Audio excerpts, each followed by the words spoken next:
Alright you guys, welcome back to my channel. My name is Saul and today I wanted to put out a quick video talking about the biggest mistake I made getting into the real estate industry as an 18-year-old and honestly just as a young entrepreneur. Now, for those of you that aren't familiar with me or my story, my name is Saul and I got my real estate license when I turned 18. I actually went to real estate school when I was 17 during the summer before my senior year of high school. And honestly, I wish someone had told me some of these things or I'd seen a video like this. And I couldn't find any on YouTube, so I figured I'd make one myself and put it out there and hopefully help some people out. Now, before we jump into the video, if you have any questions, you need me to look over a deal, you need to source a wholesale deal, you need help dealing with foreclosures, you need a hard money lender, you want advice on a property, whatever the case may be, shoot me a DM on Instagram and I'll jump on a call with you and we'll figure it out. I'll put my link up on the screen or in the description. All right, let's get into the video. So I'm not gonna make you guys listen through a long reverse order list of all of the little things that I could have done better. Instead, I'm going to jump into the biggest mistake I made at the front of the video. Now, what was that mistake? Well, it's not what you're thinking. I didn't make any mistakes on contracts. I didn't lose any money. I didn't screw anyone over. I didn't have any falling outs, nothing like that.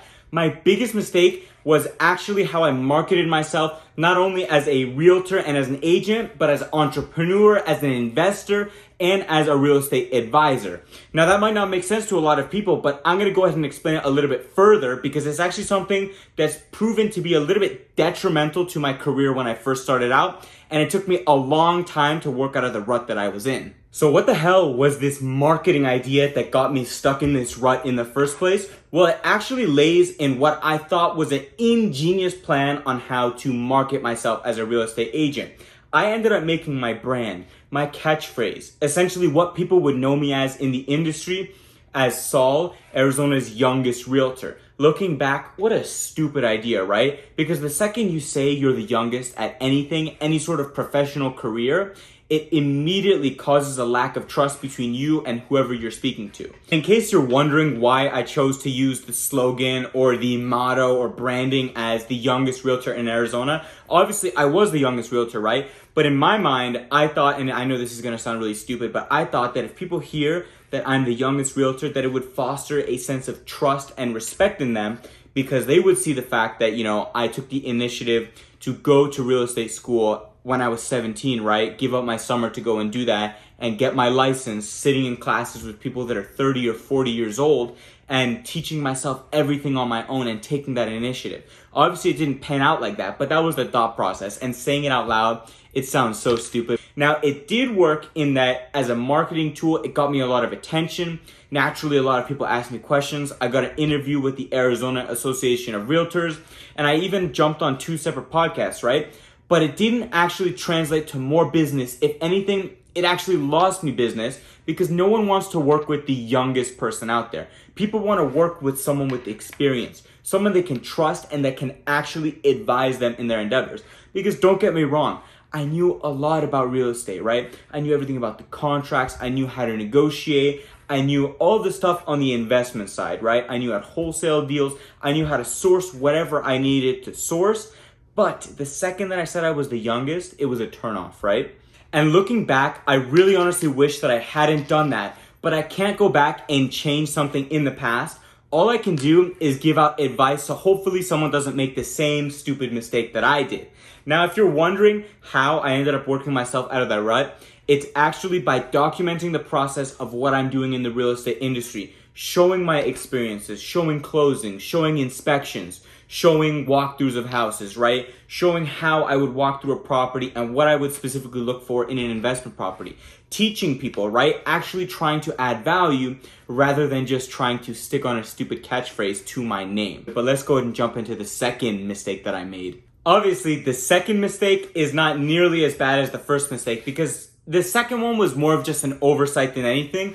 And that's the fact that I didn't save up enough money before I actually got into the industry. And a lot of people overlook this, right? Because people see real estate agents, they see that they're making money. And I've even talked about this in previous videos, but I cannot emphasize how important it is to actually save up money because yes, you need to be able to afford your cost of living, right? Your cost of gas, but you also need to be able to have money to actually spend on marketing, right? To actually go out there, put yourself out there, right? Trying to get some eyes on you, trying to earn their business, trying to earn people's respect and their trust. Because guess what? If you can't even afford to do some minor advertisements, right? To pay for leads, to buy some leads, right? To invest in a CRM or customer relations manager, or even, a skip tracing service if you're in the wholesaling side of things, it's going to be something that's going to screw you over, right? Because there's not much you can do in any industry without money.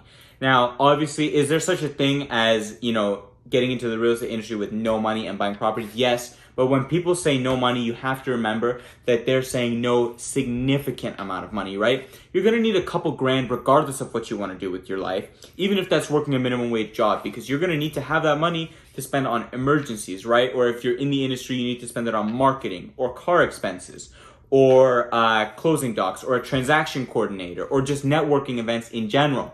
And that's actually my third point, which is actually something that kind of relates to the real estate industry as a whole and kind of applies to not only young people, but people that just are getting started in general. And this is for everyone, not only agents. I'm talking about wholesalers, loan officers, agents, brokers, whatever, whoever you are in the real estate industry. You need to be able to go to marketing events and actually meet people. Hey guys, quick interruption. It's Saul with Pit Vipers here, and I want to make a deal with you guys that's not going to cost you any money. I've noticed that 97% of the people that watch my videos and tune into my channel in general aren't subscribed, right? So I want to make a deal with you.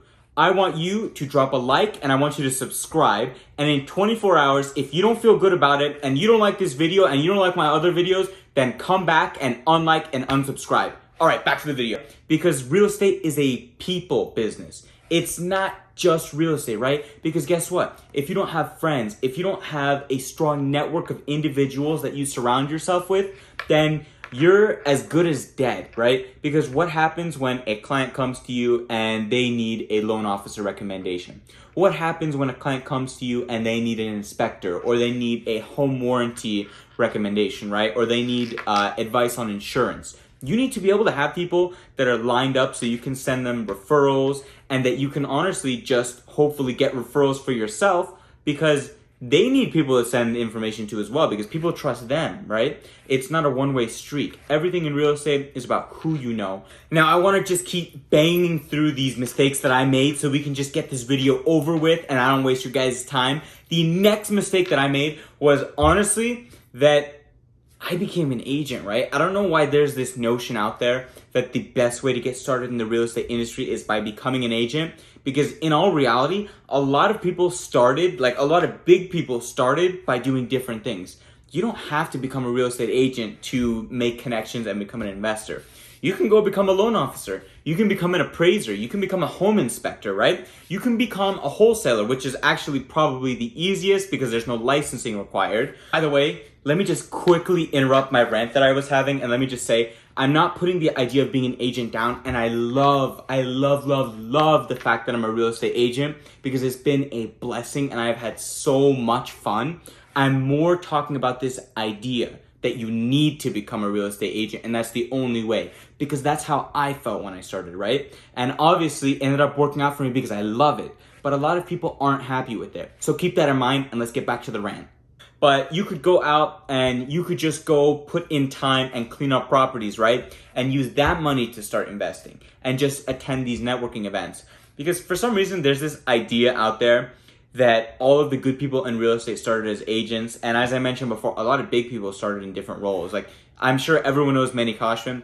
Manny Koshman started as a loan officer, if I'm not mistaken. Josh Altman was originally a loan officer, who, if you don't know him, he's a huge real estate agent now in California.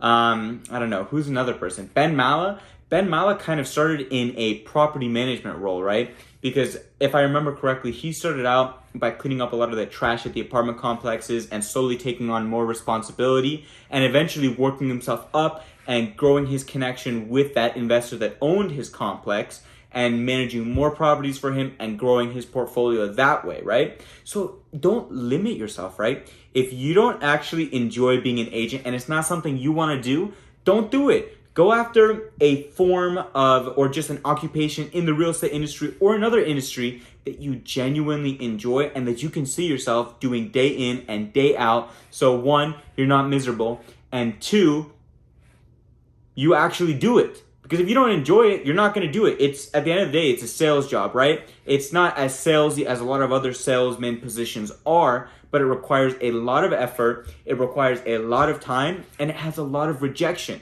So go after what makes you happy, and it doesn't have to be being an agent. If you want to become an agent, great, right? I'm here to help. If you want to become a loan officer, I can give you recommendations to my buddies that are loan officers at the end of the day. The decision is yours. I just wanted to put that out there because that's a message I get a lot. People are like, this 16-year-old kid messaged me the other day. He goes, Saul, I really want to get into real estate investing. That's what my goal is in life, right? But I just genuinely don't like being a real estate agent. I don't like the idea of it. And it kind of makes me sick to my stomach because I don't enjoy sales.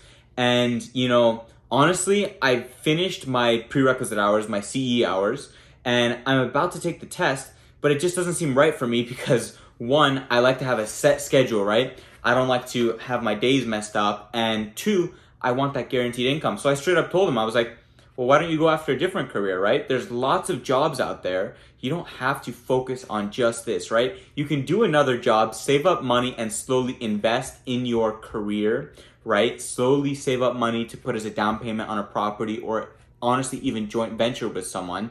Because here's something that a lot of people won't tell you. You become a real estate agent, you're 1099, which means you're not going to have a W-2, and it means that it's going to be much harder for you to qualify for a loan when buying a property, which isn't honestly the best if that's what your goal is. If you want to invest, maybe it makes more sense to go after a job that's going to give you a W-2. And I know I'm going to get so much hate from all these entrepreneurial gurus that are like, oh, if you have a JOB, job that stands for just over broke, which yes, they're right, but I mean, come on, guys. You got to be responsible. You got to do what's best for you and what fits your current situation. Maybe it makes more sense to go work a 9-to-5 or a minimum wage job, save up that money, and then get into the real estate industry under one of these roles. All right, so now that that rant is over, let's jump into another thing, right? You guys need to make sure that you have a very, very solid CRM and lead generation source. There's a lot of different ways you can do this. There's a lot of different, CRMs out there. A lot of people use Podio. I think Salesforce is one that people like. I have Sierra. And, for lead generation, it's like, what do you think you're going to do without lead generation? So many people get into the industry and expect their brokers to just give them a lot of leads. And you have to remember, they're running a business too. Why would they give you a lead when you're just starting out? Because they don't have confidence that you're going to be able to close it and actually sell that house, right? That doesn't make sense on their part, so they're not going to give you any good leads. You need a way that you're actually going to get these leads, right? And that can be social media, that can be running paid advertisement, that can be, putting up billboards on the side of the highway, right? Which isn't a form of advertising that I particularly like. I much prefer social media advertising and running adverts on Facebook because I think that personally, in my experience, it's had a better return on my investment. But just simplify it all down. You need to have a solid CRM in there and you need to have a solid lead generation source, right? Remember that and you'll do a lot better than the majority of your peers out there, whether you become an agent, a wholesaler, a loan officer, what else is there? A title rep, whatever it is. You got to have a good CRM and a good lead management or lead generation software or advertisement source. All right, you guys, on to the last piece of advice, and it's still incredibly important, but I wanted to put it at the end for the people that stuck around, and that is that if I could go back in time, I needed to stop myself from flexing, right? I need to stop the keeping up with the Joneses. If you watch Gary Vee, you're familiar with that, right? I needed to stop with the shiny object syndrome and with the flexing on every single post, right? I needed to tone it down. I needed to calm down. And the reason for that is, one, because no one likes to show off, right? It's very, very annoying. And people don't like to work with people like that, right? Because you just seem like, honestly, a little bit of a prick.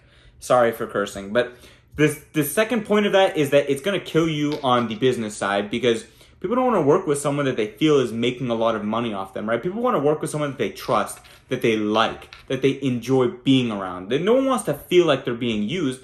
And a lot of people I've noticed in the real estate industry are purely transactional. I'm not just talking about agents. I'm talking about loan officers, wholesalers, title reps, all of them. They don't understand that they actually need to care about the people that they're working with, right? And try to actually add value to their lives and improve the community around them. That's something that's often overlooked in the sales industry. And trust me, if you cut out the flexing, if you cut out trying to show off and you actually focus on being a better person and trying to add value to people's lives, one, you'll have more business, and two, you'll have more friends and more people that want to be around you. Now that is going to be the end of the video, right? I wanted to end it off on just a short little piece of advice, which was to just cut out the flexing. And honestly, if you've made it this far in the video, thank you so much for tuning in. And just like how I mentioned all the time, if you need anything, if you have any questions, you need advising, you want me to look over a deal, you want me to give you advice on your portfolio, you need direction in life, you need someone to talk to, whatever it is, DM me on Instagram, we'll talk it over, we'll jump on a call, we'll figure it out together. Thanks for watching. Goodbye, guys.